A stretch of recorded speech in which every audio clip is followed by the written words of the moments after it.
So our understanding, based on conversations with the company, is that, in fact, those exact documents were used by all the court cases that had already been decided, some for J&J directly, others reversed in appeal in favor of J&J, and others that were either mistrials or dismissed. And that is 40-plus cases to date. There are 5 still ongoing, either in appeal or still being argued. The 35-plus cases that have already been decided all have been ultimately in favor of J&J. The fact, though, that the Reuters article sort of pushed this back into the public spotlight, are you worried about more litigation, more class action suits, and therefore more settlements on the part of J&J? Yes, I think that that's a very fair point, and I think this could embolden some other litigation attorneys and users of Johnson & Johnson baby powder that have unfortunately suffered diseases, whether it's because of the baby powder or not. I mean, obviously the J&J science refutes that, but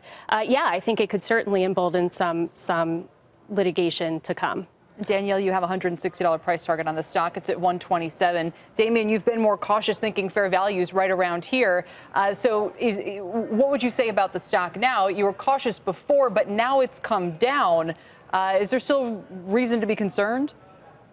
Yeah, I think it's a good question. I think going into this news, we thought the stock was overvalued. And I think there was a little bit of a safety premium in the name. You know, people looking at these sort of turbulent times in the market, going to J&J, it tends to be a safer name.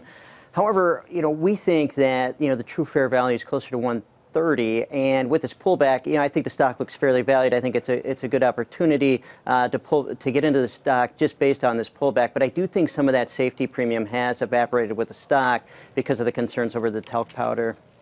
So what would the catalyst, though, be for the stock to go higher and above fair value? I mean, if the safety premium is gone, Damien, what are the fundamentals in the story that make you more positive, especially when even Danielle, the bull, admits that the risk of increasing litigation is still out there? Yeah, well, from the risk of litigation, I would say it's still out there. I think the amount of market capitalization that's been taken off the stock has been way too high relative to this specific case. I do think there'll probably be some increased reserves going forward, but nothing to the magnitude of what we've seen happen to the stock over these last couple of days.